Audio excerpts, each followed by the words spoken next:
Warzone Caesaria, the Mare broken Part 2. Mashes only had scant seconds to brace himself before the bomber slammed into the Chimera.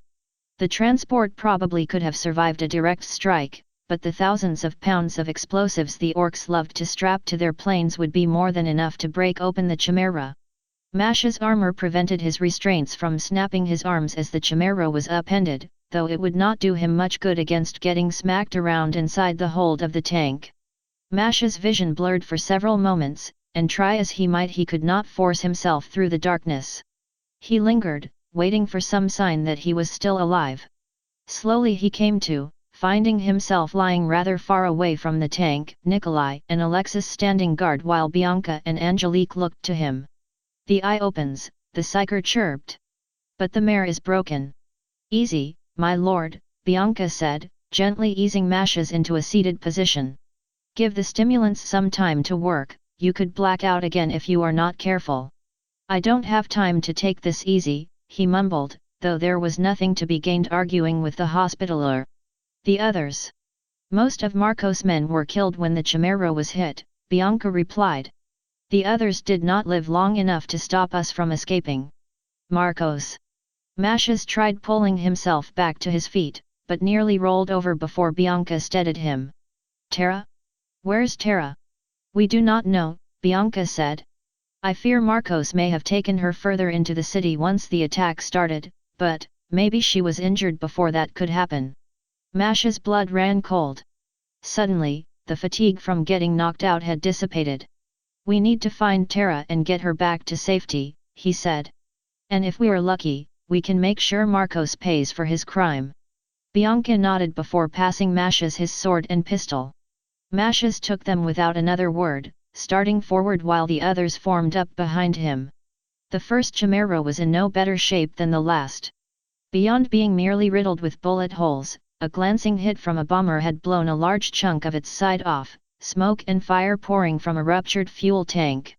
A few surviving stormtroopers were pulling their comrades from the wreckage, oblivious to Mash's group approaching. More importantly, neither Marcos nor Tara were present. Complications, always complications. "You there?" Mashes turned to the nearest survivor, leveling his bolt pistol once the man spotted him. "Answer me quickly or you will get to meet the Empress sooner than I feel you would prefer. Where is Inquisitor Marcos?" "Go to hell, traitor," the soldier growled. Mashes fired, the soldier convulsing as the poison within the hellfire round melted flesh and bone.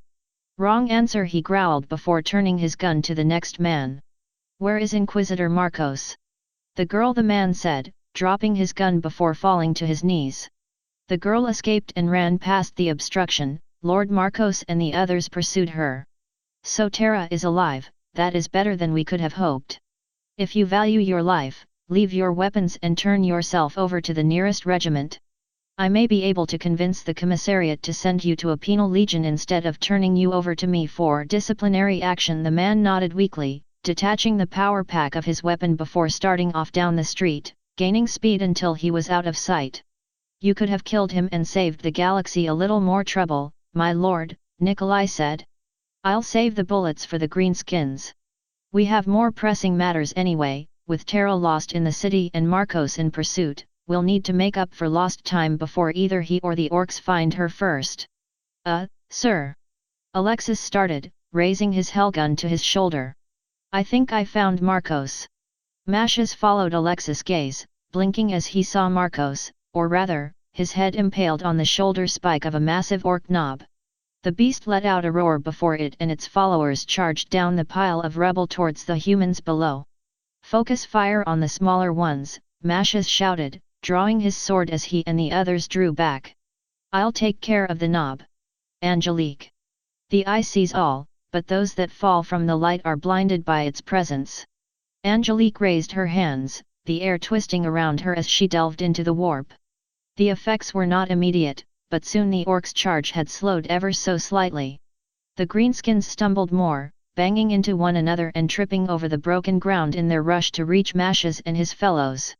More importantly, they exposed weak points in their armor more readily than before.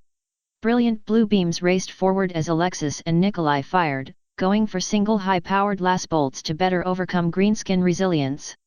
Several orcs toppled over dead, while others merely charged forward despite sections of their arms and torsos having been blasted off by the Valhallans.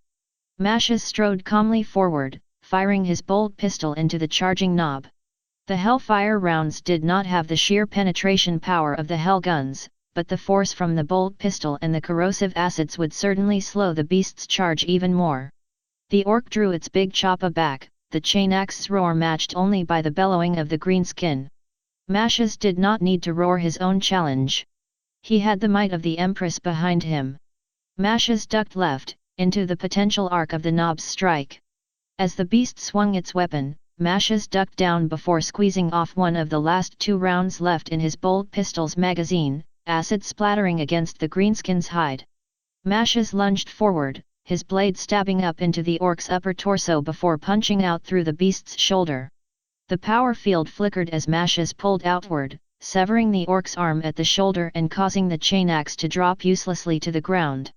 The greenskin roared in outrage as Mashes twisted around and fired his last shot into the beast's knee, causing the orc to keel over. As the beast thrashed about, Mashes switched his grip on his sword and stabbed down into the greenskin's neck, blood splattering across his gauntlet as he twisted the sword about to sever his opponent's head. As the knob slumped forward, Mashes turned about to catch the next orc before its attack could connect. The greenskin's momentum could not be slowed, the alien slamming into Mashes and driving him back. Fortunately, being barreled over by the orc brought Mashes out of the arc of the choppa. Mashes twisted his hand around and slashed, ripping a shallow gash along the orc's side in his efforts to get away. The orc bellowed and brought the axe down, the armor protecting Mashes' shoulder cracking slightly from the force. Mashes whipped his blade around, the sword cutting the top of the orc's skull free from the bottom. As Mashes kicked the body back, he retreated and loaded another clip of Hellfire rounds into his bolt pistol before taking stock of the situation. Many dead orcs littered the battlefield, though both Alexis and Nikolai were currently locked in melee with the beasts. Alexis grappled with the greenskin for control of his hellgun, while Nikolai had pounced on one of the aliens before viciously driving his combat knife into the orc's throat. As odd as they could be at times, there was no denying the Valhallans' zealous hatred for orcs. Angelique and Sister Bianca appeared to be in better shape. 3 orcs had charged the Hospitaller in her charge, but psychic power swirled around the two as they dodged every swing and lunge from the greenskins. Occasionally Bianca would strike back, but her Narthesium's blade lacked the cutting power to keep the orcs down. Mashes rushed forward, putting a bullet in the back of one of the 3. The other 2 drew their attention away from Angelique and Sister Bianca as Mashes charged, only one able to get his weapon ready before Mashes gunned down the second. The Inquisitor's first strike chopped the orc's machete in half, and the second split the beast open from head to hips.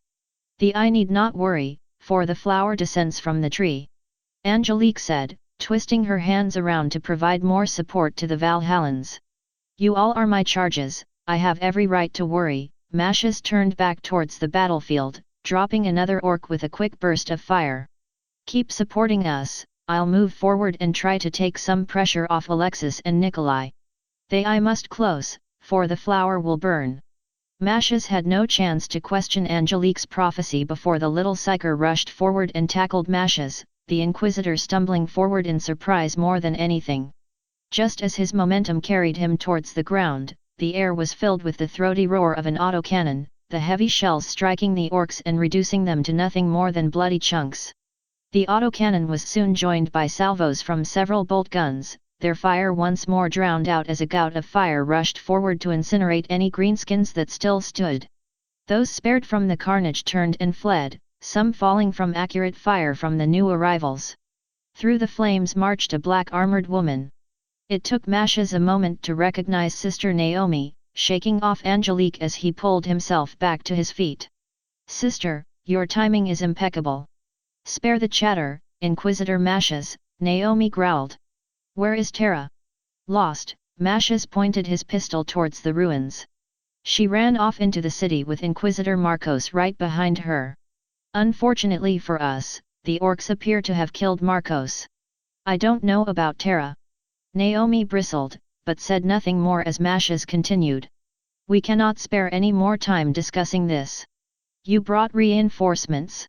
Only one Torox, the guard needed all other vehicles to prepare for the orc attack. Naomi turned slightly, drawing Masha's attention to where the rest of her sisters were assisting Masha's henchmen recover from the battle. I swear by the throne, though, we will be more than enough to save Terra from these Xenos. No doubt. Masha stepped towards his followers. The sisters will take point, Alexis and Nikolai, cover Angelique so she can help them locating Terra. We draw close to the corpse of the wolf, yet the mare will not climb. Angelique chirped, stepping closer to the sisters to Ruth's visible discomfort. Judith and Rebecca had already started to scale the rubble, pausing only to make sure there were no orcs charging up the other side to meet them. Taking up the rear was the Imperial Guard Torox the sisters had been provided. While not always as reliable as the more common Chimera, its autocannon would do wonders against the orc's tough physique, and its suspension could help in scaling the rebel pile.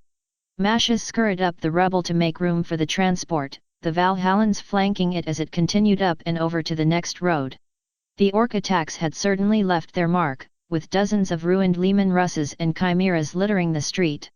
The sisters slowed their pace as they walked among the wreckage, sweeping their bolters back and forth in preparation of an ambush. Angelique all but skipped behind them, the air around her shimmering slightly with every step she took.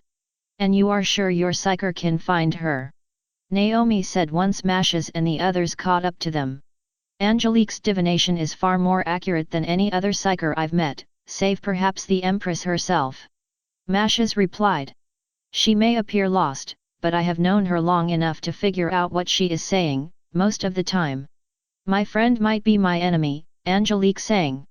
"The gods laugh, but the light is not extinguished, even if it is hidden from the mare. Forgive me if that does not raise my confidence, Inquisitor."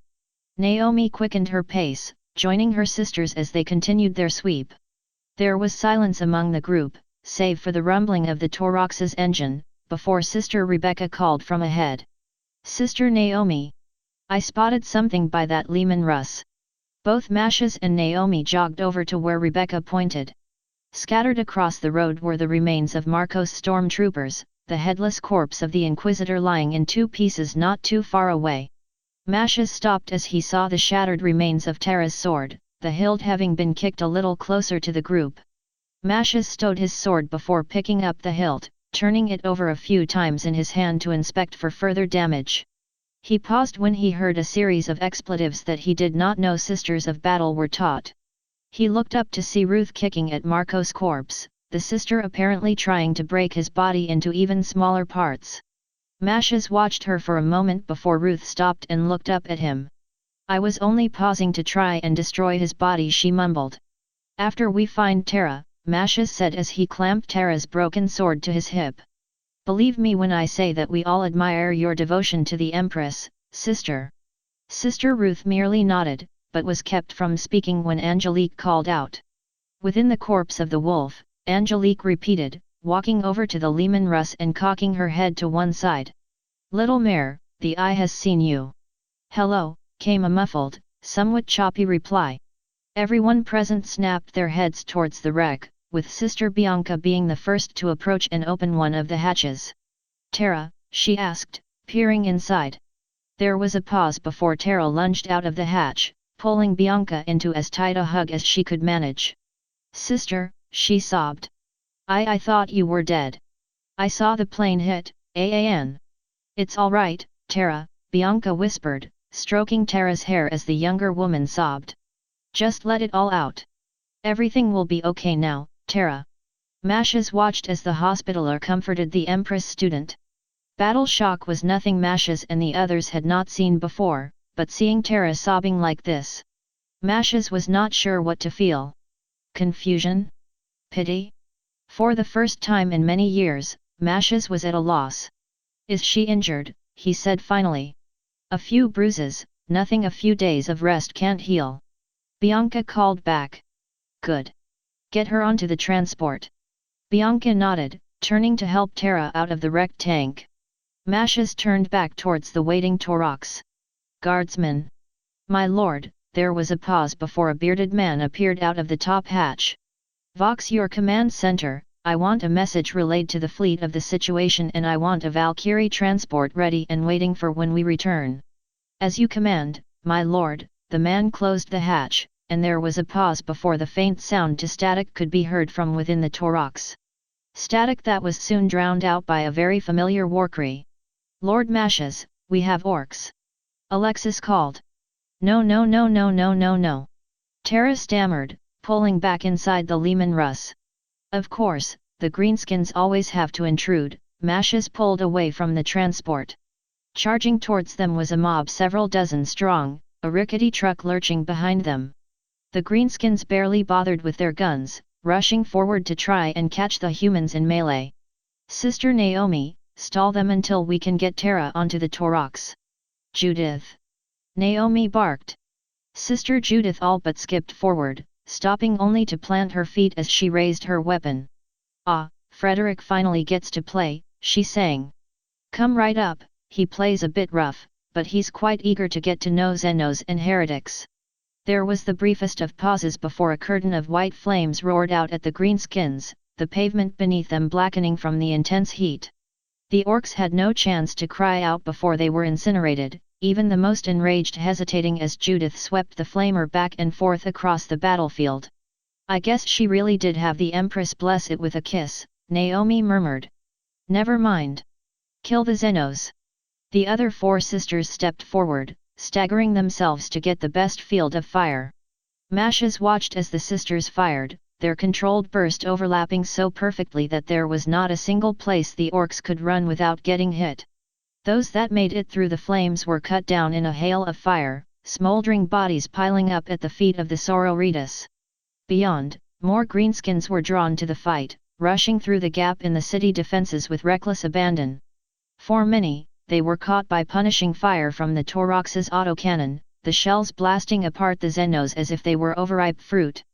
The truck that had supported the first group held up for a few brief moments before collapsing from the assault, panels and wheels bouncing off while the driver and gunner looked about in confusion.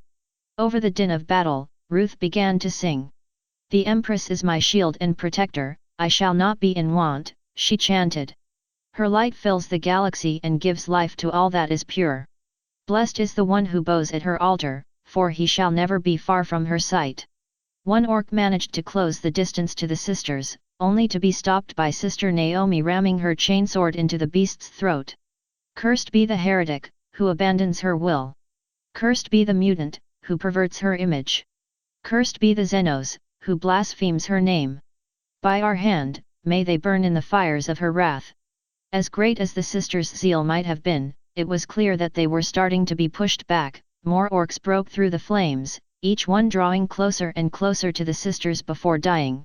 Alexis and Nikolai lent their fire, but it was not enough to fully repulse the horde.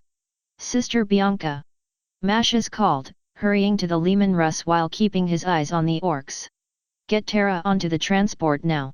I'm not going out there. Tara stammered, still quite panicked. I'm not going out. The little mare fears much, Angelique explained. All the other little mares do not see what she sees. Mashes looked to Sister Bianca. I have tried to coax her out as best I can, but she's locked up. Bianca replied. I could use a suppressant to calm her down long enough to get her onto the transport. Hold off on the suppressant, Tara is a non-combatant and might have an adverse reaction, especially with her psychic powers. Unavoidable considering Tara does not wear any dampeners, but she will remain unwilling to leave until we either sedate her or clear out the orcs. There was an explosion ahead. An orc armed with a scavenged missile launcher had fired on the sisters, the rocket missing but causing enough disruption to create a break in the wall of death between human and Xenos. A second rocket streaked overhead, this one finding its mark and blasting away one of the thorax's autocannons. With the volume of fire depleted, the aliens could advance. One orc came barreling towards Sister Veronica, the sister taking a slight step back as she leveled her bolter towards the beast. The greenskin's attack was not enough to knock the sister over, but it would suffice. Mashes watched as the orc's jagged knife slammed into Veronica's stomach just below her ribs, a splash of blood covering the alien's arm. It did not get a chance to enjoy its victory, for as she stumbled back Veronica's bolter roared, reducing most of the greenskin's torso to shredded meat as the mass-reactive rounds detonated within. Veronica keeled over, clutching at her bleeding stomach as she tried to keep her weapon aimed at the greenskins. None of the other sisters appeared able to come to their aid, their focus was on those Xenos that had yet to taste the wrath of humanity. Mashes rushed forward in their stead, cutting down another orc that appeared eager to claim the sister's death as its own victory. "Sister! Leave me, Inquisitor!" Veronica growled, trying and failing to push herself back to her feet. "Get Terra out of here! You won't do the Empress or Terra much good if you die here." Mashes hooked his arms under the sisters, despite her struggles. "Sister Bianca can treat your wounds so you can keep fighting, I will take your place in the line dash. Leave me, damn it!" Veronica screamed, struggling but failing to break away from Mashes. "I give my life freely to the Empress chosen. Don't let your naivete cause her downfall." Mashes wanted to argue the point, but the situation before him said otherwise. With Veronica out of the fight, the surviving sisters had to fall back to make up for the gap in their line. The green tide rushed forward once more, some bringing up heavier guns to better deal with the sisters' armor and tenacity. Sister Judith had switched her heavy flamer out with a bolt pistol, while both Ruth and Rebecca had shortened their bursts even more to conserve energy. With each passing second the greenskins drew closer and closer, their war cries rising to a crescendo that could drown out even the loudest of firearms. Mash's jaw tightened. If it meant that he and the others died here, so be it, as long as Terra survived, and enough greenskins died to make their sacrifice meaningful. Mashes released Veronica, both he and the sister raising their weapons for one final volley at the orcs. Imagine their surprise when, instead of slaying a few more Xenos, they sparked and exploded against a purple wall of power. The greenskins themselves pulled back in surprise, some wailing against the shield to no effect. Mashes drew back, shifting his gaze ever so slightly to get a better idea of what had been their deliverance. The shield was more accurately a dome, several meters tall and wide enough to engulf his team, the sisters and the Taurox. The sisters did not lower their weapons, but they did look around in confusion at the sight around them. No, the declaration was soft, but firm enough to keep Mash's attention. He turned to see Terra stepping out of the Lehman Russ, her hands wreathed in purple energy. Psychic shield, I should have realized it. Mash's and the others could only watch in silence as Terra stepped forward, her eyes blazing with power. "You will not hurt my friends." With that Terra flicked her hands outward, the purple shield glowing before blasting outward in a dome of light. Mashes could feel heat and energy washing over him, the paint on his armor cracking as the wave struck him. He raised his arm to cover his eyes, lest they be burned out by the rush of power Terra displayed. Mashes felt calm. Early feelings of anger and frustration at the Xenos were swept away with the blast wave, replaced only with a soothing calmness unlike any he had experienced before. Before his eyes he saw a flash of images, some kind of winged insect, a fruit, a diamond, a lightning bolt, and a balloon of all things, the images spinning about before merging to form a six-pointed star. This was not the powers of the warp. Soon, the feelings passed. Heat was replaced by cool, too much coolness for being at the epicenter of a massive psychic blast. Mashes dropped his arm and blinked, avenues were replaced by spires, wrecks by weather antennae. Whatever Terra had done, they had somehow been teleported atop one of the skyscrapers of the Hive City, alone save for the howling of wind and the faint sound of gunfire. "Princess!"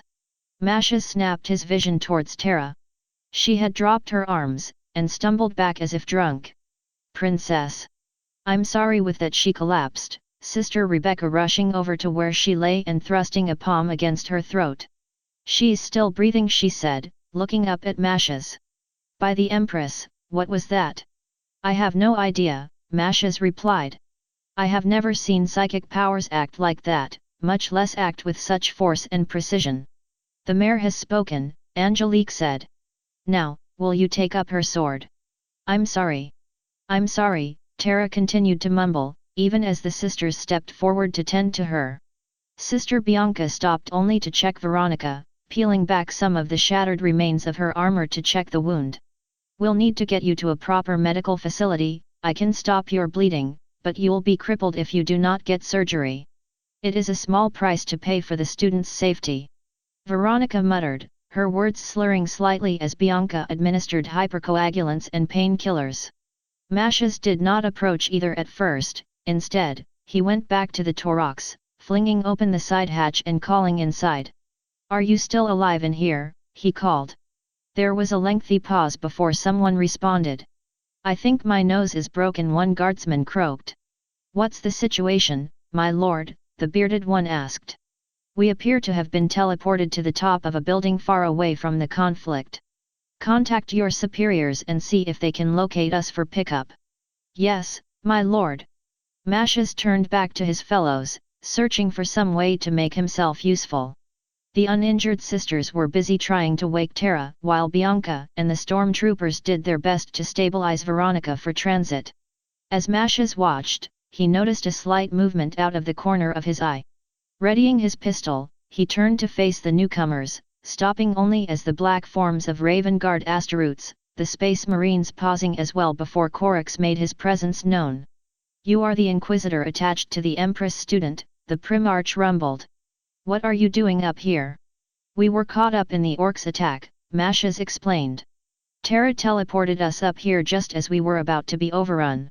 Corax brushed past Mashes, the sisters giving way as he loomed over Tara. He kneeled and gently took her head in his hands, brushing a few locks of hair out of her eyes as she mumbled yet another incoherent sentence. There was a pause before Corax rose, turning to one of the accompanying asteroids. "I am leaving you here to watch over them. Vox the fleet and have a Thunderhawk come to take the student and her companions back to the fleet. Make sure that an apothecary is aboard to treat their wounds." "Yes, Lord Corax." The Space Marine nodded as Corax turned back to Mashes. "You have done well to guard Tara, young Inquisitor," he said. "I can see now that she is in good hands." "I am sure that you over-exaggerate, Lord Corax," Mashes replied, trying and failing to meet Corax's eyes. "I never exaggerate on such matters, Inquisitor." With that Corax strode towards the edge of the building, gracefully lifting off with the rest of his sons in tow. Only when he was gone did Mashes allow some of his tension to ease. They had survived the onslaught, somehow. But one question lingered in Mashes' mind as he looked over his shaken but unbroken group. "What are you, Tara?"